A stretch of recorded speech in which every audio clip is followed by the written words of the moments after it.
Hello friends, Alessandra here, and we are checking on our worms today. I let it go probably a little longer than I should have because we were getting warmer temperatures, and then all of a sudden things got pretty cold pretty quickly, and I thought, let's let the storms pass, let's let everything settle, because we have two things going on today. We have a feeding, and we're adding coconut coir for our winter bedding, just as a little plush, to help fill up the bin and keep the thermal mass going. We have added water previously. Things are a little wet.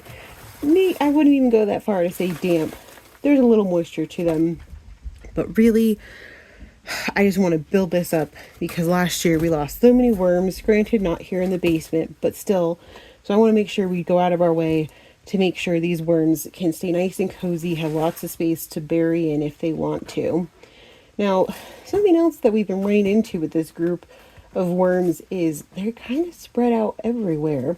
So it's tricky to find a place to feed them. But today I'm not even that worried about it because we're going to be adding more bedding. You guys can't tell, but as I'm talking to you, Wally is literally backed into me, leaning against my leg because there's a big old fly he's been trying to catch all morning. Hasn't come close, but he's trying, and I think he's defending me from it. So this is a hearty summer frozen gem that we found in the freezer. We got some peaches that are potent. I can smell that, and some avocados. Hopefully, a little treat for them, given that they've been getting the bananas, and I don't even want to go try to harvest and check where the bananas were, to be honest with you guys, because if they're over there, great. If not, I mean, they're not going to get feedings as often in the winter time, although I guess I probably should. Well, yeah, let's go look and see if we can find any remnants. I know it was over here.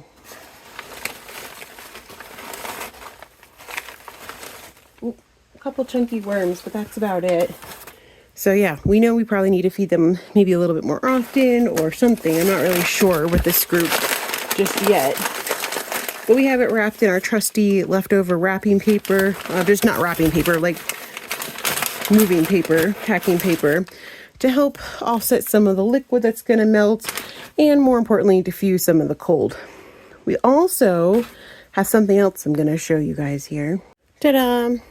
Now this is just one brick of the coconut coir from the urban worm bag that I had picked up when they were on sale, and always picking up a little something here and there. It's been hydrated, and I've let it sit out for probably almost a week now, just to make sure any of the the city water chemicals have had time to hopefully evaporate off. I've also thrown in a few toilet tissue rolls, just because I know those are always fun for the worms to get kind of caught up in and hopefully go make some more baby worms. So this is going to get just dumped right across the top, hopefully. And we're going to start kind of layering things in. I'm not going to worry right now about mixing, because there's really not that much of the paper in circulation right now. So what I'm going to do is I'll let this go on top, let it hopefully settle down, trickle in, kind of blend in, and then we could just add more paper on top. Just try not to make the biggest mess.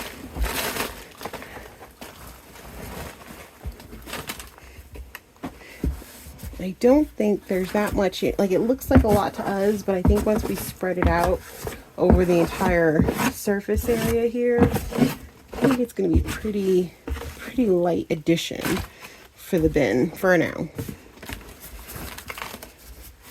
I was really just waiting for a warmish day to do it, and today I think is a high of 62 maybe, which for our 10 days I think is the high by far. So we'll rinse this out later, not a right now problem. So we know this is our food pile here, so we're gonna just shove a little bit on top of there, spread this out. You could tell as I'm scooping, I mean, we're already seeing bits of the original bedding pile underneath it. I know not everybody loves coconut coir as a bedding, but I like it a lot because of the ability it has to fill in the nooks and crannies where I think a lot of like the paper shredded or otherwise kind of leaves a lot of air gaps, and I think this kind of helps fill everything in. So we'll give this a little while to settle down. We'll give them some time to eat their food, and then hopefully we'll check back in them and find out that they're doing just perfect and the moisture has redistributed. I also have this. I don't think this is the same one from last year, but I had one of these types of boards in here when these were in the garage last year, just as another layer of insulation. Will it make a difference? I doubt it, but it probably won't hurt. So that concludes this check-in for the worms. Hopefully you guys are doing good. If you have worms, they're being cozy this winter as we get ready for the cooler temperatures. And yeah, we'll check in with you guys here in probably a few weeks. And in the meantime, if you're a gardener, I have an update coming on our Magidome greenhouse out in the garden. And we made some big changes this year to help it hopefully stay warmer than last year. Fingers crossed. I'm working on those final edits this weekend, so that video should be live soon. I hope you guys can check it out. All right, friends. Well, I'm Alessandra. Thanks for hanging out with me and Wally today. Bye.